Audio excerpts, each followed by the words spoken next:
Let's take you to the latest on the cleanup operations taking place in parts of Kwazulu-Natal after a tornado tore through the area on Monday. Magwaveni residents are trying to rebuild their homes as relief efforts there continue. Our reporter Nobuhle Modise has been monitoring developments there. Nobuhle, what's it looking like on this Wednesday afternoon? Very good afternoon, Michelle. Well, it's going to be a long while before people's lives are back to normal. As you would know, that on Monday, the tornado completely flattened the homes of those who are based in the Magwaveni area in Tongat, as opposed to those who are on the other end, the suburbia like Fairbreeze and Sandfields, where there's also a level of devastation there because their homes have also been completely flattened. We saw roofs that have ripped off and some homes completely collapsed, where some of those fatalities, the 11 people that have died, 7 of those come from those kind of areas because those homes are built with bricks. So the same level of devastation. But here in Magwaveni, people are just slowly trying to rebuild their shacks. You will hear some noise around me where people are banging on things, trying to flatten their corrugated iron, that was flying in the air on Monday. They're trying to rebuild. And we've also seen that a number of government officials, not officials, but departments are here on the ground. People have been served breakfast. They are also getting lunches and they will also be getting dinner. We understand that, when this tragedy struck on Monday, a lot of people who were first on call were people like reaction units, were people like civic society organizations, the likes of the Red Cross, and they've been here from day one just to ensure that people are at least assisted with blankets, with food and the likes. I actually have with me here, and I want to bring him into the conversation, who is from the Red Cross, and just speak to him about when exactly they, started offering assistance here in Magwaveni. Good day to you. We started yesterday morning offering breakfast to the people that were displaced as government disaster management did activate evacuation centers. So we've been offering 3 meals per day. We are continuing, as in this morning, we're offering breakfast this morning. Our team are also busy preparing lunch as well as dinner as well. And then Sabang, there haven't been, it's not clear how many people are actually displaced because many of them are here trying to rebuild. Some of them have to stand guard because there is looting taking place as well. So there isn't a number as to how many people are actually displaced. But from where you are standing, do you still need a lot of help? What are some of the things that are still needed outside of food to assist the people here?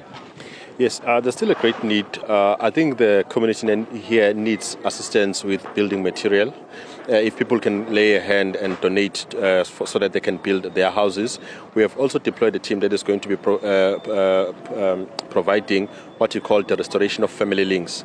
So now those whom cell phones have maybe switched off because of the battery, they can come and charge, and we can also help them to contact their loved ones just so that they can inform that they are actually well. We are offering that service. We've also got a team that is coming in to provide psychosocial support.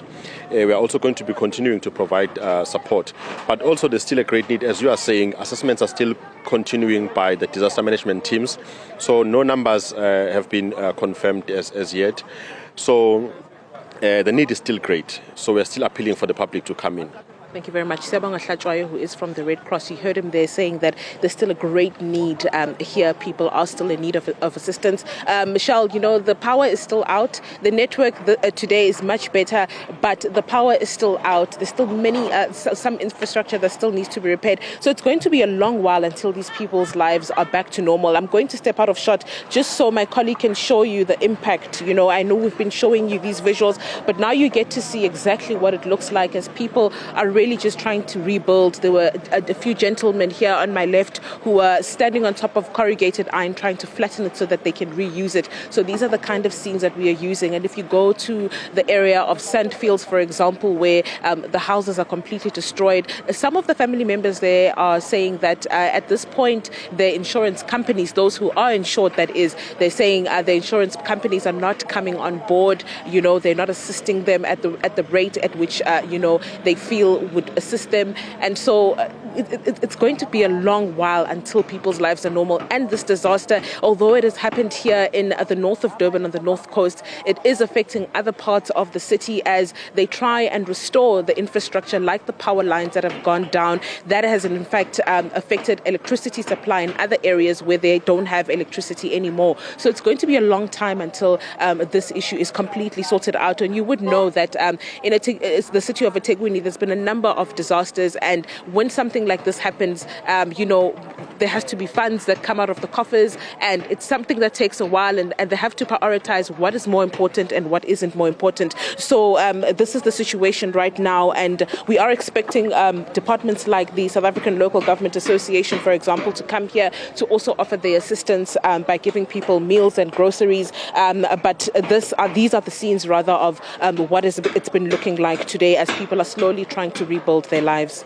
It's unimaginable, isn't it, Nobuhle, trying to rebuild your life from the ground up. Nobuhle Modise, thanks very much indeed for that update, and I'm sure any bit of help from people in that community and for people in that community will go a long way.